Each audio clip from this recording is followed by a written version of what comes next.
डामोर जा तिथं विराट लक्ष ठेव यमन काटून बैल आय आता पाटी डामोर जा 2 मिनिटं काढ आजा पाटी फिर डामोर जा आउट विराट लक्ष ठेव डांबू मारतील विराट लक्ष ठेव तुला काढायचे शेवटचे 3 मिनिटं आपण डांब मारतो बरोबर 1 मिनिट आहे हा फिर पाटी आता पाटी आम्हाला हा झालं बरोबर आहे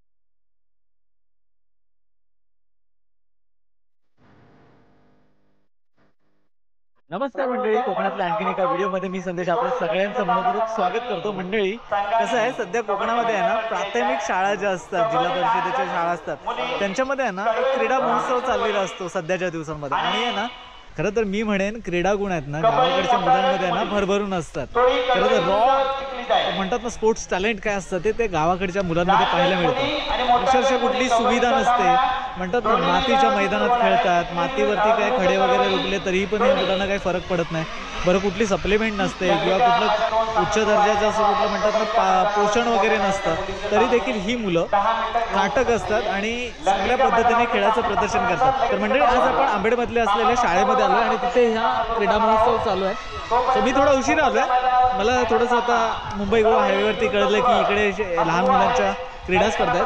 सो आपण व्हिजिट केली आहे. तर चला बघूया थोड्याच वेळात आता काहीतरी कबड्डी सामने झालेत मुलींचे बाकी आहेत. सो लहान मुलं कशी खेळतात हा देखील आनंद तुम्ही या व्हिडिओच्या माध्यमातून घ्या. आणि तुम्ही तुमचं जर शिक्षण गावाकडे झालं असेल तर नक्कीच तुमच्या इथे आठवणी असतील तर कमेंट करून सांगा. चला मंडळी झटपट व्हिडिओला सुरुवात करूया. मंडळी गावाकडे अशा कुठल्या स्पर्धा असल्या की आईस्क्रीमवाले किंवा खाऊ विक्रेते असतातच. शाळेतल्या मुलांना मस्तपैकी खाऊसंच वाटतो. हे काका आहेत आईस्क्रीम विकतात, आमच्याकडे पण येतात. मंडळी खरं तर मी ना इथे थोडा उशिराच पोहोचलो, पण असो सकाळी या स्पर्धेची मस्तपैकी छान अशी सुरुवात झाली असणार एवढं मात्र नक्कीच.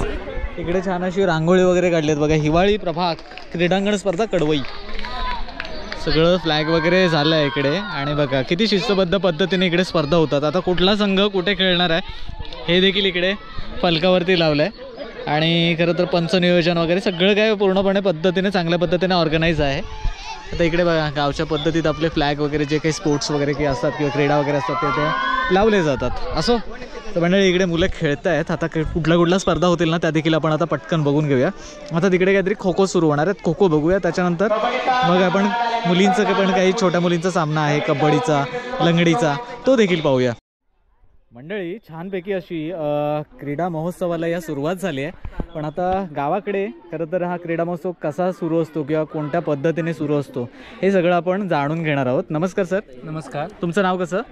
वाडेकर सर, कारभारी वाडेकर. बरोबर. कुठली शाळा? आंबेड खुर्द नंबर शाळा. अच्छा. धामणी केंद्र, तालुका संगमेश्वर, जिल्हा रत्नागिरी. बरोबर. या शाळेमध्ये कडवळी प्रभागाच्या या हिवाळी क्रीडा स्पर्धा 2024-25 संपन्न होत आहेत. यासाठी या 5ही केंद्रातील सर्व विद्यार्थ्यांनी सहभाग घेऊन अतिशय उत्साहात आणि आनंदाच्या वातावरणात ही मुलं मैदानावर खेळत आहेत आणि आपला खेळाचा आनंद घेत आहेत. आपल्याला माहिती आहे शहरामध्ये खूप साऱ्या खेळाच्या सुविधा असताना मुलं खेळतात, परंतु ग्रामीण भागामध्ये खऱ्या अर्थाने मातीच्या मैदानामध्ये खेळण्यात जी मजा आहे ती ही मुलं आनंदाने घेत आहेत. आणि यासाठी संपूर्ण त्यांचे ग्रामस्थ पालक सहकार्य करत असतात. आणि ह्यातूनच खऱ्या अर्थाने आमच्या रत्नागिरी जिल्ह्याचं नाव ही मुलं पुढे नेत आहेत. या सर्व मुलांच्या खेळासाठी त्यांचे सर्व मार्गदर्शक शिक्षक, त्यांचे पालक आणि या तालुक्याचे आदरणीय गट शिक्षणाधिकारी पाटील साहेब हे सर्व हिवाळी क्रीडा स्पर्धा यशस्वीपणे पार पाडण्यासाठी मेहनत घेत असतात, मार्गदर्शन करत असतात. आणि या सर्वांच्या मार्गदर्शनाखाली या वर्षीच्या ह्या क्रीडा स्पर्धा अतिशय चांगल्या वातावरणात इथे संपन्न होत आहेत. यासाठी त्या गावातील या आंबेड खुर्द गावातील सर्व ग्रामस्थांनी अतिशय चांगल्या प्रकारचं सहकार्य करून मैदान व जेवण व्यवस्था अतिशय चांगल्या प्रकारे सांभाळली आहे. तुम्हाला असं वाटतं का ह्याच मुलांमधला कोणतरी देशाचं त्या क्रीडा प्रकारात नेतृत्व करणारा खेळाडू तयार होईल. बरोबर आहे. मुळात आधी हे जे मैदानी खेळ आहेत, बरोबर, हे मैदानी खेळ हे आपल्या मातीमध्ये खेळले जातात. मगाशी हे वाडेकर सर म्हणाले की शहरामध्ये अनेक भौतिक सुविधा उपलब्ध असतात, गावामध्ये नसतात. परंतु जे प्रतिकूल परिस्थितीमध्ये जे उपलब्ध जागा असते त्याच्यातून हे सामने आम्ही घेत असतो. आणि अतिशय ही मुलं ह्या म्हणजे जसं म्हणतात ना, चिखलात कमळे फुलतात, तसे ही जरी वाडी वस्तीवरती मुलं जरी असली तरी ह्यांच्यामध्ये अनेक क्रीडा नैपुण्य असे कलागुण त्यांच्यामध्ये लपलेले असतात. आणि त्यांना एक ही संधी मिळते की त्याच्यातून आपले कलागुण दाखवून आपलं जीवन किंवा आपले कौशल्य पुढे पणा लावून आपण पुढे कसं जाऊ याच्यातून ही संधी जिल्हा परिषदेने करून दिलेली असते. अतिशय चांगल्या प्रकारचं कौशल्य दाखवत आणि त्यांना मार्गदर्शन करणारे शिक्षक आमचं त्यांना मार्गदर्शन करतात आणि त्याच्यातून ते खेळत असतात. आणि एक चांगलं पद्धत पाहायला मिळते ती म्हणजे मुलं खिलाडू वृत्तीने खेळतात. मी त्यांना ज्या पद्धतीने मार्गदर्शन केलेलं आहे त्या पद्धतीने ते खेळतात. इथं कुठल्याही प्रकारचा रडीचा गाव किंवा डाव किंवा ऑब्जेक्शन घेणं, कुठंतरी उगाचच काहीतरी भांडणतंटा करतं, अशा कुठल्या गोष्टी न करता हे सगळे खिलाडू वृत्तीने खेळत असतात. अतिशय सुंदर मुलं खेळतात. आणि आत्तापर्यंत आता नवीन एक जिल्हा परिषदेने पायंडा पाडला आहे, तो म्हणजे कसा, संख्या घटल्यामुळे आता संघ निवडीने संघ खेळवले जातात. आता जे प्रत्येक शाळेचं नाव न घेता इथं केंद्राचं नाव घेतलं जातं आहे. याचं कारण एकच आहे की तो केंद्रातला संघ आला आहे आणि त्यामुळं तो केंद्राचा संघ म्हणून खेळतो आणि तो सगळेजण आपण एक आहोत आणि या खिलाडू वृत्तीने खेळतात.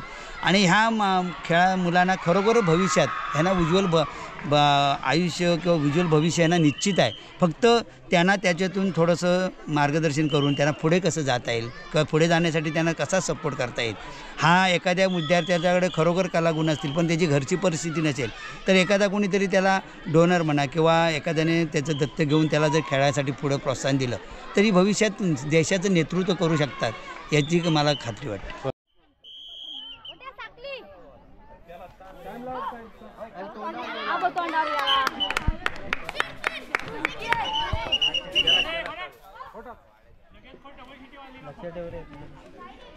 बरोबर आहे. तोंडावर जाऊ नको, तोंडावर जा, त्याच्या मागे उभा राहा.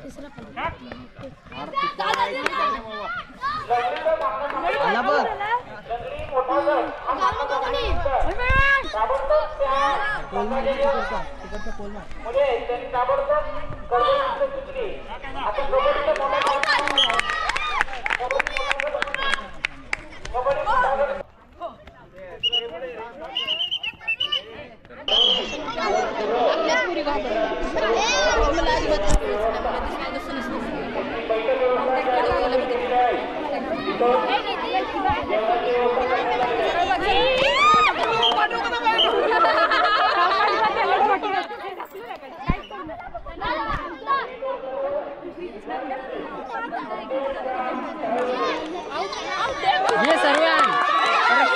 बापरे, किती पकडलं ना, मस्त पकडलं त्याने.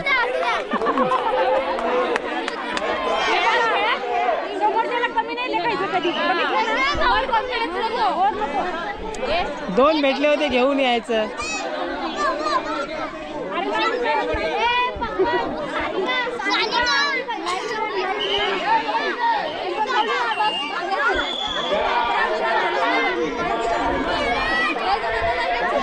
हे पार्टी घ्या ना, कशा पुढे जात आहे.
चल हवाय तू आम्हाला इकडे विराट बाहेर पड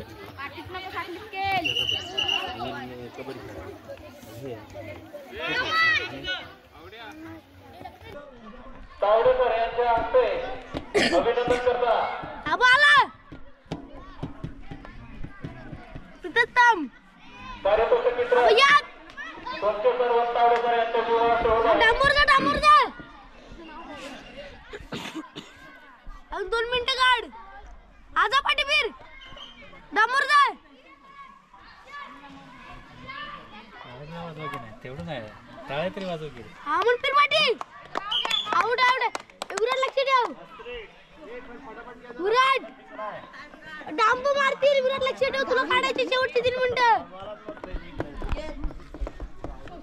पाठी लक्ष ठेव. 3-7 आपण डांब मारतो. हात लावेल मग मध्ये. विराट लक्ष ठेव. बरोबर आहे. 1 मिनिट आहे. हा फिर पाठी. हा 3-7 पाठी आहे. डांबूर जा. दह्यावर ना डांबूर जा परत. तिथंच खेळ. फिर आत ये. अरे तिथूनच घे ना. बोलतोय कशाला. परत खेळेल तरी तो डांबूर जा. जा खाली तिथंच खेळ. आता पाठी पाठी आम्हाला. हा झालं. बरोबर आहे. मंडळी, आत्ताच झालेल्या खो खो सामना तुम्ही पाहिलात, पण पाठीमागून जो काही आवाज येत होता ना, धर त्याला फिर पाठी, काहीतरी डांबावर जा काहीतरी म्हणाला, तो हा पोरगा म्हणत होता. म्हणजे गावाकडे ना आपल्या संघाचं आहे ना, म्हणतात ना, असं म्हणतात चेअरअप वगैरे केलं जातं, त्याला इन्स्पायर केलं जातं, तर पकड धावपळ. हा बघा, हा कोच तर आपले शिक्षक असतात. हा बघा, आमच्या इकडे ना आमच्या शाळेतलं नाव सांग तुझं, आरुष पाटे चेअरअप करत होता. आता गावाकडची पोरं खतरनाक पद्धतीने चेअरअप करतात. आता मुंबईची पोरं काय म्हणतात, कमॉन कॉटीम, पकड त्याला, असं तसं सगळं असतं. फार तर मराठी शाळेतली मुंबईतली म्हणतात, अरे पकड त्याला, पळ. मला आमच्या इकडे गावाकडे असं नाही, अरे धर त्याला, पकड. आणि काय डामावर काय, डांबूर जा. डाम म्हणजे काय असतो तो खांब, खांबाला डाम म्हणतात. कळलं काय. अजून काय काय म्हणतात, खांपोल. तू कसा पकडतोस, खांबावर जाऊन असा आडवा होऊन गोल मारायचा. एकदम खतरनाक प्लेअर आहे, लांब उडी, सगळ्यात वैयक्तिक पासून कबड्डी पासून खो खो पासून सगळ्यांमध्ये आहे ना, जबरदस्त खेळतो. कबड्डी जिंकलात ना, 1 नंबर. म्हणजे खो खोत 1 नंबर. अजून काय पाहिजे. म्हणजे कसं आहे, गावाकडे मुलं आहेत ना, सकाळी काय खाल्लं होतं, सकाळी काय नाही, नाश्ता कांदा पोहा, भाकरी वगैरे आणले हो काय, खाल्लेली नाही अजून. मुंबईला लय पोरांना जपलं, तर गावाकडे नाही खाल्ली तरी चालते, पण आपलं पळायचंय, धावायचंय. ऊन प्रचंड वाढलंय, पण बघा मुलांचा उत्साह किंवा मुलांचा म्हणतात ना खेळायचा उत्साह आहे ना, जरा पण कमी झाला नाही. चला, हॅट्स ऑफ या पोरांना, जबरदस्त खेळतात आहे बघा, अशीच जमले माझ्या अवतीभोवती. मंडळी, आताच आहे ना क्रीडा महोत्सवामध्ये थोडासा ब्रेक झालाय, जेवणाची वेळ झाली. बरं कसं आहे, आम्ही जेव्हा खेळायला यायचो लहानपणी, तेव्हा कसं असं जेवणाचे डबे वगैरे घेऊन यायचो. पण आता कसं आहे, जिथे ज्या गावात यजमानपद असतं, ज्या शाळेमध्ये यजमानपद असतं, तिकडची ग्रामस्थ मंडळी तर मुलांचं जेवणाचं व्यवस्थापन बघतात. तर आता आपण आहे ना आंबेडखुर्द गावामध्ये आलो आहोत, आणि आता जेवणाची वेळ झाली आहे. पण इथले ग्रामस्थ आहे ना, त्यांची व्यवस्था कशी आहे जेवणाची मुलांसाठी, ते थोडंसं विचारून घेऊया, म्हटलं जाणून घेऊया. कारण कसं आहे, असं मुलांसाठी कुठे काही केलं जात नाही, पण आमच्या गावाकडे तर अशा पद्धतीने हे व्यवस्थापन करतात. तर आता आपल्यासोबत आंबेडखुर्द गावाचे ग्रामस्थ आहेत. नमस्कार साहेब, तुमचं नाव कसं. माझं नाव अशोक बोले. आणि त्याचसोबत पामणे साहेब आहेत. बरं, कशा पद्धतीचं व्यवस्थापन आहे जेवणाचं. इथे आमच्या आंबेडखुर्द गावामध्ये या स्पर्धा प्रथमच भरत आहेत. बरोबर. आणि त्यासाठी आमचे ग्रामस्थ, तिथले विद्यार्थ्यांचे पालक यांनी मिळून चांगली सोय केलेली आहे, सुविधा चांगल्या केल्या आहेत. पाण्याची सोय, जेवणाची सोय, विद्यार्थ्यांना बसायची सोय, दप्तर ठेवायची सोय, महिलांना मुलींना सगळे बाथरूमची सोय, सर्व व्यवस्थित सर्व केलेलं आहे. आणि जेवणाची आत्ता दुपारची वेळ झालेली आहे, आता जेवणाचा टाईम झाला आहे. बरोबर. आणि त्यासाठी सर्व विद्यार्थी, पालक आणि शिक्षक वृंद सर्व जेवण करून आता परत खेळाकडे होते. मैदानात बरं, हे जात आहे. किती वाड्यांचं गाव आहे किंवा सगळ्याच वाड्यांनी सहकार्य केलं की कसं काय? नाही, 3 वाड्या याच्यामध्ये येतात. बरोबर. एक बोलेवाडी, एक बौद्धवाडी आणि एक तांबेवाडी. बरोबर. म्हणजे 3 वाड्यांचं हे असतं. जेवण व्यवस्थापन त्याने केलंय. हो, व्यवस्थापन त्यांनीच केलं. बरोबर. चला आता पण आता ना आपण येणाऱ्यांना पण जेवण आहे असं मला सांगितलंय. येणाऱ्यांना सर्वांना. तर मी क्रीडा रसिक आहे, तर मी देखील जेवायला आलोय. जाऊया. चला. हे बघा, इकडे आहे ना मस्तपैकी मोठ्या मोठ्या गावाकडे कसं कार्यक्रमांमध्ये जेवण होतं तसं शिजलंय. चला जेवण घेऊया. तर मंडळी आता बघा, आंबेडखुर्द शाळा नंबर 1 इथे आपण आलो आहोत. जे कोणी आंबेडखुर्द शाळेतले माझे विद्यार्थी असतील कमेंट करून सांगा. चला मंडळी बघा, छानपैकी जेवण आहे. भात आहे, मस्तपैकी वरण आहे आणि मस्त छान अशी भाजी, पापड, कदाचित स्वीटमध्ये जिलेबी पण आहे. चला जेवून घेऊया. मुलांना असं मस्तपैकी गरमागरम जेवण मिळालं ना की खेळायला पण ताकद येईल. पापड घेऊन झकास. चला जेवण आटपून घेऊया आणि नंतर परत एकदा मैदानात जाऊया. तर मंडळी फायनली आपण जेवण वगैरे आलोय आणि आता कसं आहे, आता काय चालू आहे रे बरोबर?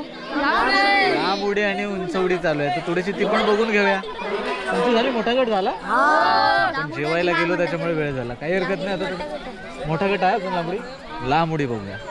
आता उंच उडी होईल ना लांब गट. इकडे उंच उडीची थोडीशी तयारी चालली आहे. आपल्या कोकण संस्कृती फॅमिली मेंबर भेटलेत. काय नाव? अथांग कांबळे, रुदेश कांबळे, रमेश कांबळे. भेटून छान वाटलं. झाले तुमचे खेळ खेळला तुम्ही? इथलीच वाडीतल्यात? अरे वा.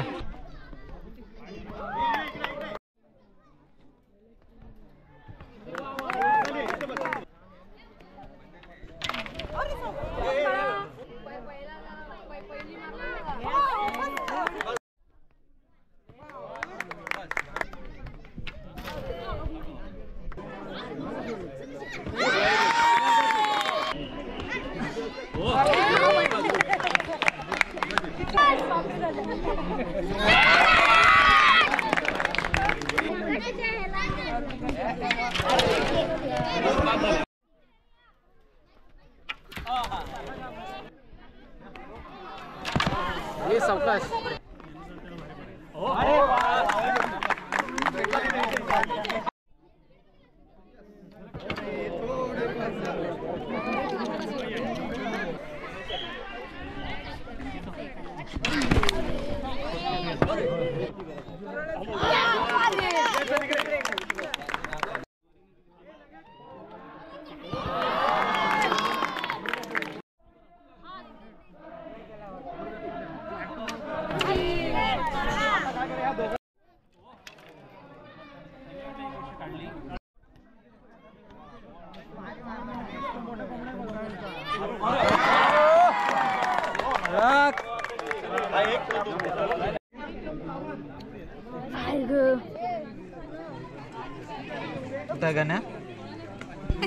अरे बघा, आता आहे ना उंच उडी झाली.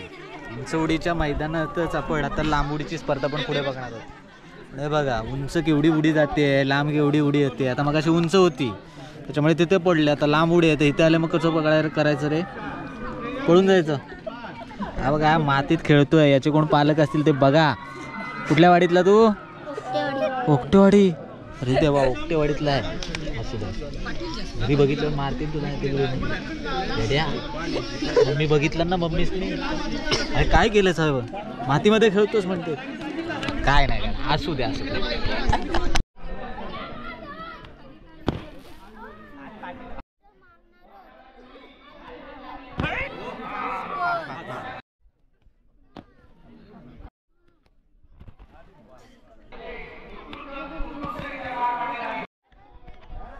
मंडळी आत्ताच आहे ना लांब उडीची स्पर्धा झाली. खरं तर उंच उडी आणि लांब उडी खेळताना नेहमीच मुंबईमध्ये किंवा शहरांमधल्या शाळांमध्ये मॅट असते. मुलांना कमी कशी इजा होईल त्याचं सगळं बघितलं जातं. पण गावाकडे तसं नसतं. गावाकडे अक्षरशः शेतीमधली माती असते, ढिपळं असतात. तीच त्याची पूर्ण माती करून बघा, दगड पण आहेत. बऱ्याच मुलांना लागतं, खरचटतं. तरी देखील त्याच उत्साहाने, त्याच एनर्जीने मुलं खेळतात. बऱ्याच मुलांना लागले पण. पण परत उठून परत पार्टिसिपेट करतात. खरंच हे कुठलं रसायन आहे त्यांच्याकडे माहीत नाही, पण असो नक्कीच. हे बघा प्रेक्षक वर्ग आता शाळेतून सुटलेले सगळे म्हणजे बघा हे सगळे ग्रामस्थ मंडळी आहेत. इकडे खेळाडू. चला म्हणजे कसं आहे गावाकडे प्रेक्षकांची पण कमी नसते. कुठल्या ज्या वाडीत असेल तिकडे पण तिकडची मंडळी गोळा होते. तर मंडळी फायनली आपण घरी आलो आहोत. आजच्या स्पर्धेचा व्हिडिओ बघून नक्कीच ज्यांचं शिक्षण गावाला झालं आहे त्यांना हे नक्कीच दिवस आठवले असतील. कारण गावाकडे अक्षरशः म्हणतात ना खडतर प्रवास असतो शिक्षणासाठी. प्रत्येक घरातून प्रत्येक गरीब कुटुंबातून आलेल्या मुलाची धडपड काय असते. मैलं काही मुलांना चालत यावं लागतं. शाळा नसतात त्यांच्या गावात किंवा वाडीमध्ये. तर म्हणतात 5वी नंतरची शाळा देखील बदलते आणि ते मग दुसरीकडे जातात. खरं तर स्पर्धा म्हटली की नक्कीच गावाकडची मुलं क्रीडा स्पर्धेमध्ये हिराहिरीने भाग घेतात. खडतर जीवनशैली तर असतेच आमच्या इकडच्या गावाकडच्या मुलांची. शिक्षणासाठी प्रत्येक गरीब घरातून आलेला मुलगा नेहमीच धडपड करत असतो, पण तो त्यांच्या अभ्यासांच्या गुणांना जोपासून क्रीडा गुणांना देखील जोपासतो. काही मुलं तर आपल्या कलागुणांना जोपासतात. त्यातल्या त्यात स्पोर्ट्सबद्दल बोलायचं झालं तर मुंबईतल्या किंवा शहरातल्या मुलांना जेवढ्या सुविधा उपलब्ध होतात, सेक्युरिटी पॅरामीटर सगळेच चेक केलेले असतात आणि मग चांगलं उत्तम दर्जाचं किट वगैरे असतं. मुलांचा डाएट वगैरे बरेच जण आता पालक वगैरे फॉलो करतात. गावाकडच्या मुलांना तसं नव्हतं. मी आज बघितलं तर तिथल्याच वाडीतल्या मंडळीने जेवणाचं थोडंसं नियोजन केलेलं. मुलांनी भाकरी वगैरे घरातून घेऊन गेले होते. पण स्पर्धा मात्र अशी खेळली आहेत ना, तर आज आहे ना आजच्या स्पर्धेमध्ये बऱ्याच मुलांना आहे ना ढोपरं खरचटली, कोणाला हाताला लागलं, कोणाला पायाला लागलं. सगळं काही खरचटलेलं असून देखील आहे ना मुलं अतिशय ना जिद्दीने खेळत होते. खरं तर या मुलांच्या जिद्दीला आहे ना खरंच सलाम. कारण ह्याच्यातलाच कोणीतरी देशाचं प्रतिनिधित्व करणारा खेळाडू नक्कीच होणार आहे, एवढं मात्र खरं. म्हणजे तुम्हाला ह्या व्हिडिओ बघून काय वाटतं नक्कीच आवर्जून कमेंट करून सांगा. जर तुम्हाला हा व्हिडिओ आवडला असेल तर लाईक करा आणि आपल्या मित्रपरिवारांसोबत हा व्हिडिओ शेअर करायला विसरू नका. मंडळी भेटूया कोकणातल्या अशाच आणखीन व्हिडिओमध्ये. हा थोडासा व्हिडिओ घाई गडबडीत झाला, पण आय होप तुम्हाला आवडला असेल. भेटूया पुढच्या व्हिडिओमध्ये. तोपर्यंत टाटा. येवा कोकण आपलंच. असा काळजी घ्या.